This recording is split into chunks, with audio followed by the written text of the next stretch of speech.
Há 8 anos atrás, eu postei um vídeo aqui no canal do YouTube mostrando como usar uma furadeira para furar paredes. Esse é um dos vídeos mais ranqueados no YouTube relacionado a esse assunto. E tem uma coisa que eu vou contar depois da vinheta que as pessoas não sabem. Depois de todos esses anos, eu continuo aprendendo e no vídeo de hoje eu vou compartilhar mais algumas informações sobre como furar paredes usando uma furadeira. Basicamente, existem 3 pontos fundamentais que você precisa saber. Primeiro, conhecer a parede que você vai furar. E elas não são todas iguais. Tem paredes ocas, paredes maciças, paredes de drywall, paredes com revestimento, como azulejo e porcelanato. E precisa conhecer também do elemento de fixação que você vai colocar nessa parede. Segundo, conhecer a broca que vai usar. Não tem só a broca para alvenaria não, mais conhecida também como broca de vidia. Tem mais uma que eu vou apresentar para você. E por último, conhecer da máquina e das técnicas de uso. Tem uma batidinha atrás da máquina que é um segredo meu, que eu aprendi com meu pai e eu vou compartilhar com você. Nesse primeiro episódio, eu vou falar sobre as paredes ocas e também sobre as paredes maciças. No episódio 2, eu vou falar sobre furação e elementos de fixação em paredes de drywall e também paredes com revestimento, como azulejo e porcelanato. Já sabe, né? Já deixa o seu like aí, se inscreve no canal e se você é mulher, vem comigo que eu vou te contar uma coisa após a vinheta.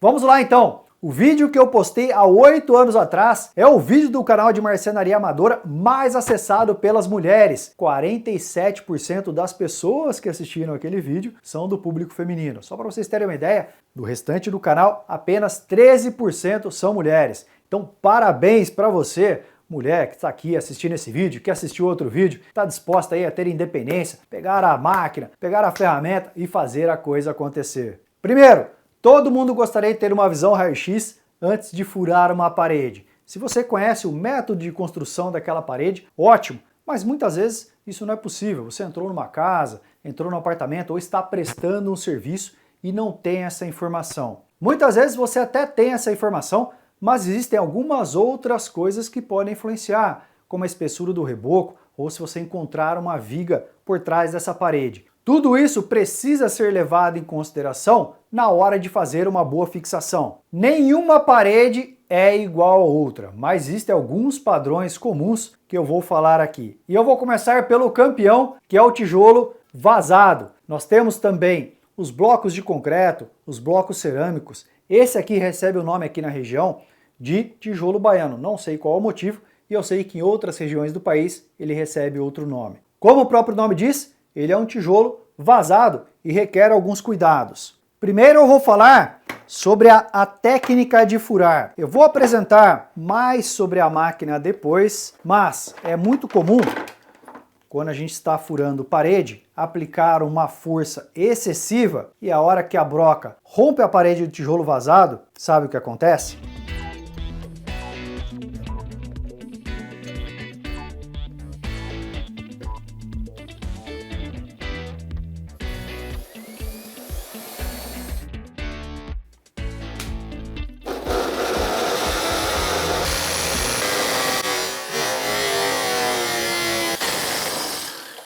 Eu já perdi as contas de quantas vezes eu fiz isso. Não sei se você reparou, mas a hora que a broca rompeu o tijolo, na segunda parte aqui, o mandril bateu aqui na parede e acabou estragando. Aqui nós só temos o tijolo, mas quando você tem uma parede com revestimento, você estraga o reboco, você estraga a pintura. É muito comum acontecer no bloco estrutural. Aqui no tijolo baiano, a gente tem uma divisão no meio, então o furo foi em 2 estágios. Mas no bloco estrutural, isso acontece de uma vez só. Como evitar que isso aconteça? Colocar menos força na hora de fazer a furação ou usar o limitador de profundidade. A máquina que eu estou usando aqui é uma GSB 16RE da Bosch e o limitador é encaixado nessa empunhadura. Tem um sistema aqui onde você solta, faz o encaixe dela e depois você faz o aperto. Aqui tem um rebaixo onde você coloca esse limitador. Então você escolhe a profundidade da broca, vou colocar um aqui, ó, só para a gente fazer a simulação. Vou fazer o aperto e vamos fazer mais um furo agora com o limitador. O limitador evita que o mandril ele bata aqui na parede, estragando, e também faz com que você faça o furo na profundidade desejada.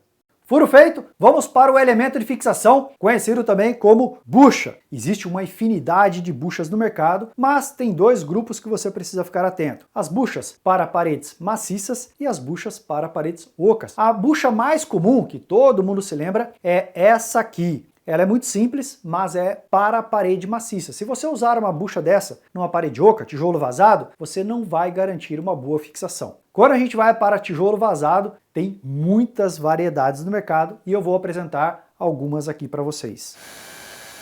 Fiz alguns furos, tem aqui algumas buchas para fazer demonstração. Essa aqui, como eu havia falado, não é uma bucha para tijolo oco, parede vazada. Então quando eu coloco, olha o que acontece, muitas vezes ela cai dentro do tijolo. Olha lá, ela afundou por quê? Porque ela não tem nada que segure. Ela foi feita para entrar no lugar onde tenha todo o preenchimento. Essas outras, porque elas funcionam para paredes ocas e tijolos vazados, porque ela tem um sistema de abertura. Essa aqui é bem interessante, ó, ela parece uma borboleta. Depois a gente vai tracionar ela, ela abre. Então ela trava dentro do tijolo. Ela tem uma espessura grande aqui, ó, para paredes, porque a gente tem que considerar o reboco. Essas duas aqui também. Então a gente vai fazer a demonstração e vocês vão ver que ela faz o quê? O parafuso, a hora que entra, traciona essa ponta, fazendo a abertura da bucha.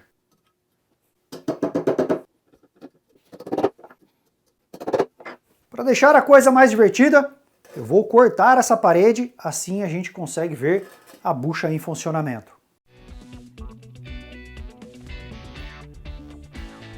Eu corto melhor madeira do que tijolo, mas até que o corte aqui ficou bonitinho. Vamos lá, essa aqui é a bucha para parede maciça, a mais comum que eu havia comentado. Note que ela não tem essa flange, essa borda, como essas outras têm. Então, essas buchas aqui, a hora que você coloca ela na parede, não tem o risco dela cair para dentro do tijolo vazado. Vou fazer o parafusamento e vamos ver como elas se comportam. Para isso, eu vou usar uma parafusadeira. Olha outra dica. Piotr, posso usar a furadeira como parafusadeira? Olha, você até pode, mas eu não gosto muito por um único motivo. Presta atenção.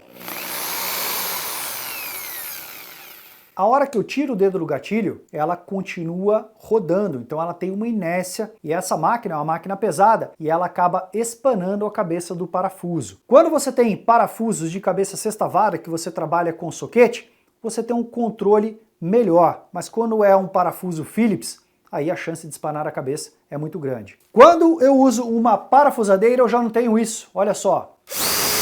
A hora que você tira o dedo do gatilho, ela tem o sistema de freio motor, então a chance de você espanar a cabeça do parafuso é muito mais baixa. Além disso, você tem, na maior parte das parafusadeiras, a embreagem, que é o sistema de controle de torque, que a hora que você chega no torque máximo, ela gira em falso. Com a parede que é fina, as buchas elas não estão bem presas. Numa parede normal você tem todo o revestimento, o reboco, então faz um travamento melhor. Vou colocar o parafuso e vou segurar aqui com uma madeira na parte de trás, só para a bucha não girar, assim a gente consegue ver o acionamento dela. A hora que o parafuso chega lá na ponta, ele começa a tracionar a ponta para manter a aleta bem aberta. Como eu falei, quando a gente tem uma bucha numa parede normal, tudo isso aqui está preenchido. Então ela mantém isso aqui o mais aberto possível, fazendo assim o travamento. Vamos para a segunda.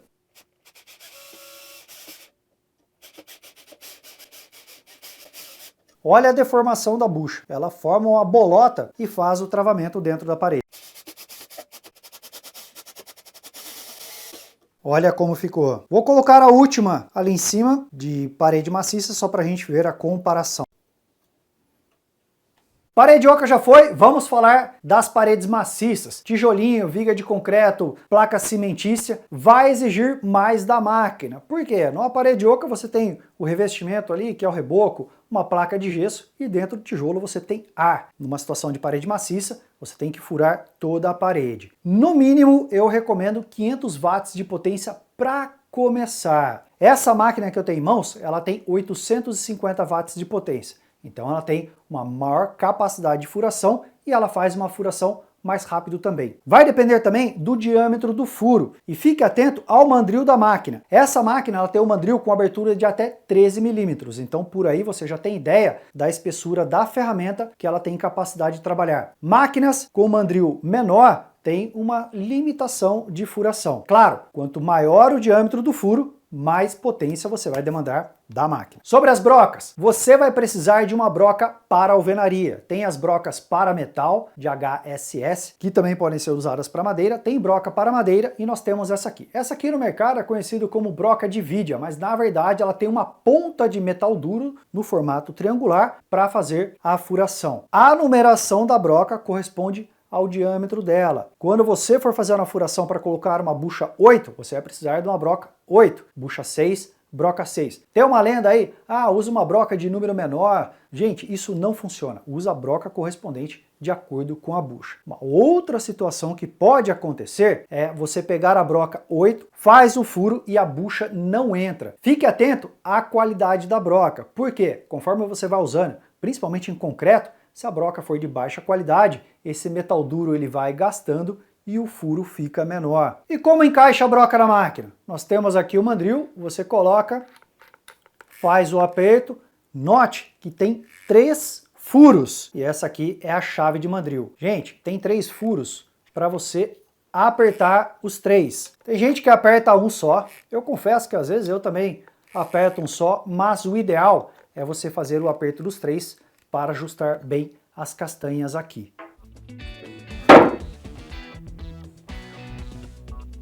Sobre o mandril eu já falei, e antes de fazer a furação aqui nessa placa cimentícia de concreto, eu quero comentar algumas características da furadeira e técnicas de furação. Esse modelo que eu tenho é a GSB 16RE, ela tem 850 watts de potência, a versão anterior tinha 100 watts a menos, então ela faz furações mais rápido, exigindo menos da máquina. Sobre o manuseio, temos aqui um punho auxiliar. Olha, pode parecer besteira, quando você faz um furo, 2, tudo bem. Agora, quando você trabalha todo dia fazendo furação, essa máquina aqui é uma máquina pesada, então você precisa ter o quê? Conforto, ergonomia, não só exigir da máquina, porque a furação exige de você, então você precisa trabalhar mais tranquilo. Essa empunhadura serve para você ter mais estabilidade na hora de fazer a furação. Eu gosto de trabalhar com ela aqui, gosto de trabalhar também com ela nessa posição. Então aqui, ó, quem é destro trabalha assim, quem é canhoto pode trabalhar do outro lado. E quando eu vou fazer furações no teto, eu já trabalho com ela aqui, ó. Então eu tenho uma maior firmeza na hora de fazer a furação. Sobre a empunhadura de borracha que nós temos nessa parte da máquina e aqui na frente. Quando nós trabalhamos com punho auxiliar, nós temos uma certa estabilidade, mas é muito comum trabalharmos sem o punho. Você segura no corpo da máquina. Note que na parte de trás tem uma leve curvatura. Para que serve essa curvatura? Para encaixar a mão e faz o acionamento com os dedos na parte de baixo. Quando você empurra a máquina contra o material que você vai furar, você mantém a máquina alinhada e maior ergonomia na hora de fazer a furação. Para fechar o bloco da máquina, tem um botão com controle de velocidade variável. Esse botão preto é para você fazer o travamento com a máquina acionada, quando você vai trabalhar com lixamento, com escovas. Esse botão são as escovas rotativas, que permite a reversão da rotação. Então, gira no sentido horário e no sentido anti-horário. Esse é um novo sistema também da Bosch. E na parte de cima, você tem a chave para a seleção para furar materiais como madeira e metal, diferente de alvenaria, e a função martelo, onde a máquina fica batendo para fazer a furação de concreto, tijolos e paredes, como a gente falou. Aí que eu tenho uma dica para você. Toda vez que eu vou fazer a furação em materiais de alvenaria, aqui no caso uma placa cimentícia, mas pode ser uma parede, eu começo sem ser na função martelo. Apoio a máquina e ó, dou uma batidinha. Gente, essa batidinha faz uma pequena marcação no material que você vai furar e faz com que a broca não escorregue. E quando você começa sem ser na função martelo, é só para você centralizar a broca e ela não escorregar. Olha só. Fez uma primeira marcação, aí sim eu mudo para a função martelo e começo a furação.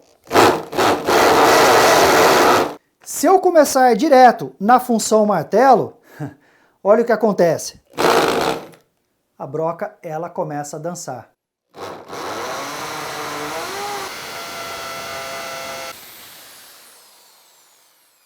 Para a parede maciça, posso usar essa bucha aqui, que é a mais comum, ou as outras, como eu havia comentado.